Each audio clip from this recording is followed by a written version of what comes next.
In this next section, we're going to look at some special linear systems. And we're going to start off by looking at the graphs of these. So let's take a look at these two equations. We're going to graph them. So first I want to put this in slope-intercept form. So this first one is going to be y equals 2x plus 1. And the second one is going to be y equals 2x minus 3. So let's go ahead and graph these. First one has a y-intercept of 1 and a slope of 2. So we're going to go up 2 over 1, or we can also go down 2, left 1. And again, we're going to use our ruler to draw our line. And then the second one has a y-intercept at negative 3 and a slope of 2. So we're going to go up 2 over 1, up 2 over 1. And what do we notice about these two lines? Well, it doesn't look like they're going to cross. Well, in fact, they're not going to cross. These two lines are parallel. And what does parallel mean? Well, parallel means that the two lines are never going to intersect. And why are they parallel? When you look at the two equations in slope-intercept form, notice that they have the same slope. That's what makes them parallel. They have different y-intercepts, so they start at different places on the graph, but they have the same slope. They both go up 2, right 1, up 2, right 1, and so they're never going to intersect. And so this is a system where when asked for the solution, we would say that this one has no solution. Remember, a system, the solution is where the two lines cross. Well, if these two lines never cross, they do not have a solution. So let's take a look at another one. Here we have x plus 3y equals negative 1 or negative 3, and 3x plus 9y equals negative 9. So let's put these in slope-intercept form. So this first one, 3y equals negative x minus 3. Divide everything by 3. So we have y equals negative 1/3 x minus 1. And then the other one, I'll write it over here, 9y equals negative 3x minus 9. Divide everything by 9. And we have y equals negative 3 over 9 is negative 1/3 x, 9 over 9 minus 1. So let's go ahead and graph this one. Negative 1 is the y-intercept. We go down 1 and right 3. Or we could go up 1 and left. 1, 2, 3. And let's draw our line. And let's come over here and look at this other one. It has a y-intercept of negative 1. And it has a slope of negative 1/3. Down 1 over 3. Or up 1, left 3. Well, what happened there? Well, they're the exact same equation. They have the same slope and the same y-intercept. And so when we graph them, they're the same line. We don't have two different lines. We have two of the same line. And so this one, when we're talking about the solution, this one has infinitely many solutions, because we've got one line graphed on top of another. And so when we talk about solutions, we're talking about all of the points that work for both equations. Well, all of the points along this line are going to work for both of these equations because they're the same line. And so how many points are on any given line? Well, there's an infinite number of them. So there's infinitely many solutions.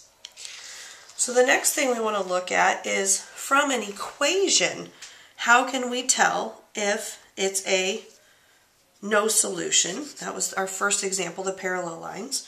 Infinitely many solutions, the last one, which was one line on top of the other, or the same line. Or our other possibility is it has one solution. All of them that we've looked at in this chapter up to this point have been one solution, two lines that cross at one point. Well, we just saw from the graphs and those equations certain things about the equations that made those systems either no solution or infinitely many.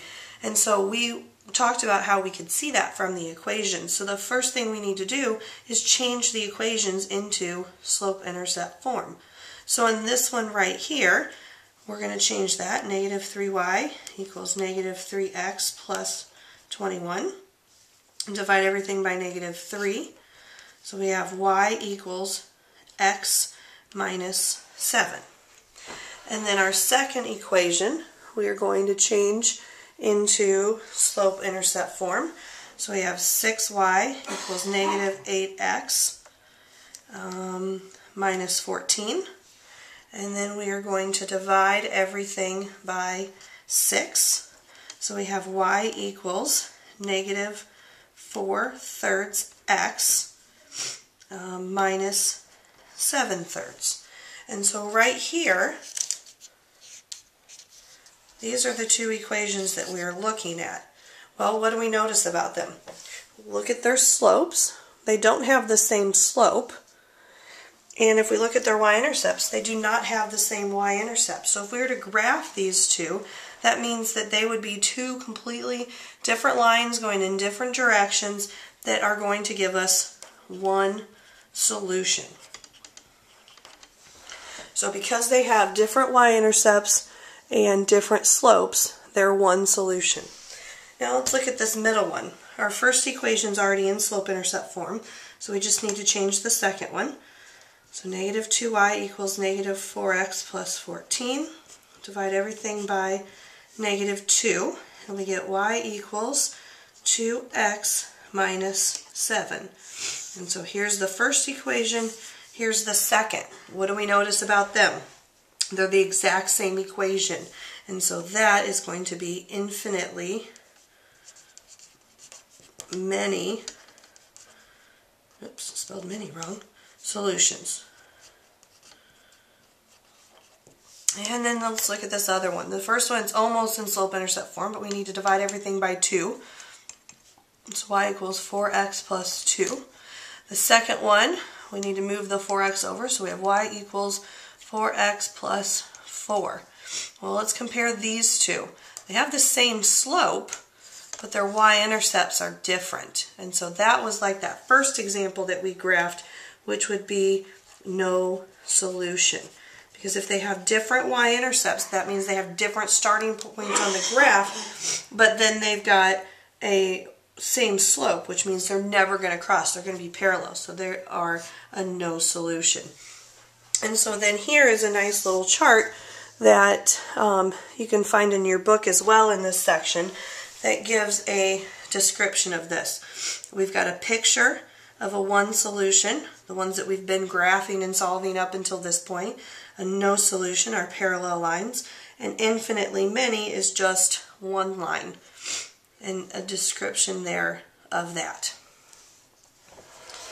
Okay, so let's take a look at, without graphing, how would we solve a system of equations. And in this we're going to talk about also, besides what it's going to look like, because some of these are going to be infinitely many or no solution, and how that looks algebraically, but also we need to have a discussion of, now that we have these two methods of substitution and elimination, how do we decide which method we should use?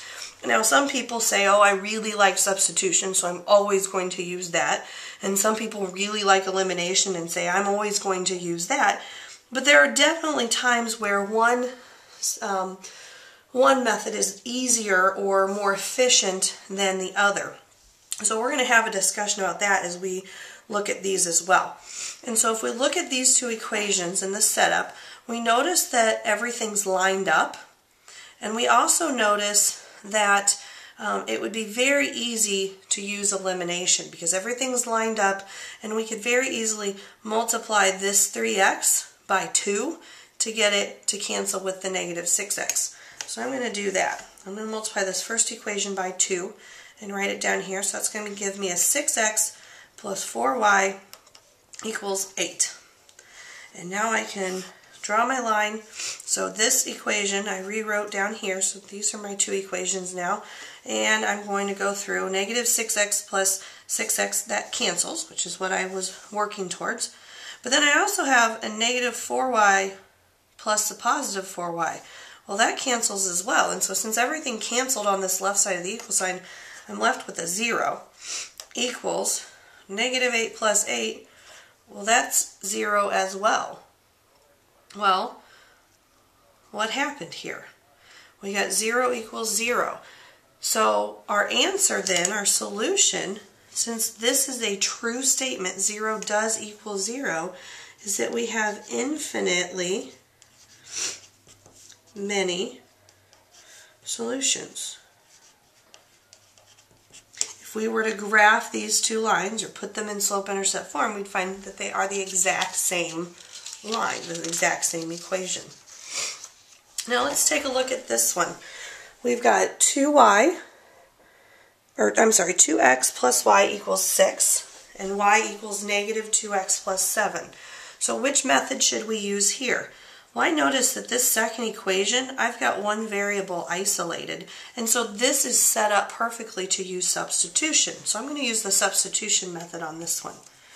Okay, so I know that y and negative 2x minus 7 are equivalent, so I'm going to put negative 2x minus 7 in for y in this first equation. So I have 2x and then minus 2x minus 7 is equal to 6. Well, 2x minus 2x, that cancels, and I'm left with negative 7 equals 6. Well, again, I have a problem where my variables dropped out. They canceled each other out, and I'm left with this numerical statement of negative 7 equals 6. Well, negative 7 does not equal 6, which tells me that this is a no solution, because this is a false statement. If we were to graph these lines, or if we were to put them, let's look at this in slope-intercept form, we'd subtract the 2x, we'd have y equals negative 2x plus 6. We've got the same slope, different y-intercepts, which is also what we see with a no solution graph. Those would be parallel lines. Let's take a look at another one here. We've got negative x plus 3y equals 9, 2x plus y equals 10. Everything's lined up, so I'm going to use elimination on this one. So I'm going to multiply this first equation by 2, and then write that here underneath. So I have negative 2x plus 6y equals 18. Remember, don't forget to multiply this third number. And then I'm going to add my 2x and negative 2x cancel. Y plus 6y is 7y equals 10 plus 18 is 28. Divide by 7, so y equals 4. And now I'm going to put that back in. I'll put it back into, let's say, this second one. So 2x plus 4 equals 10. So 2x equals, subtract the 4, 6, and x equals 3. So my solution is 3, 4. So this is one that has a solution. That solution, of course, being 3, 4.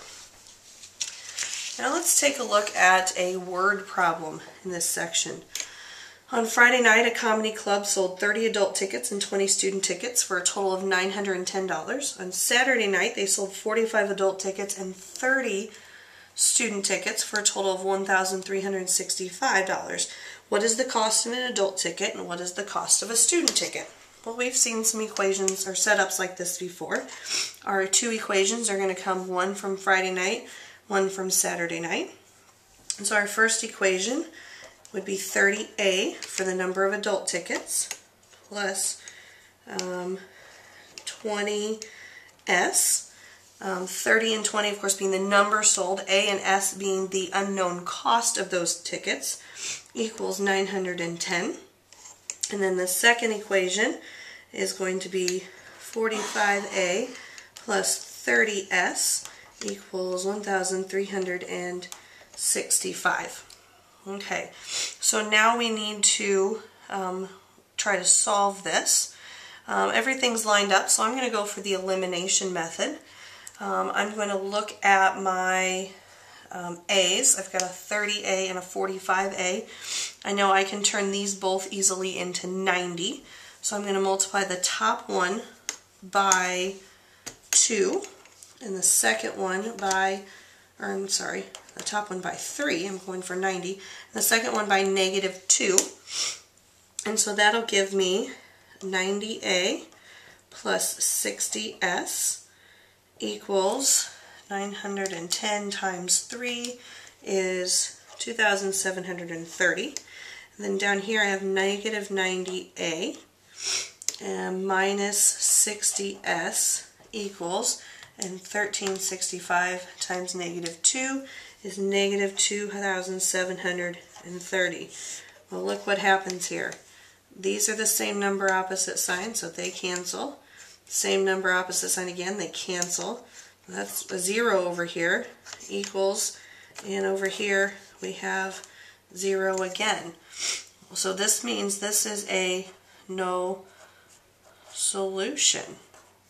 Well, what does that mean in terms of what we're being asked here? Well, since this is a no solution, this means that this system, the information that they gave us, is not enough to determine the costs, because these two lines would be parallel to each other. They're giving us the same information just at different starting points, and so we're not able to, we don't have enough information to tell the cost of a student ticket.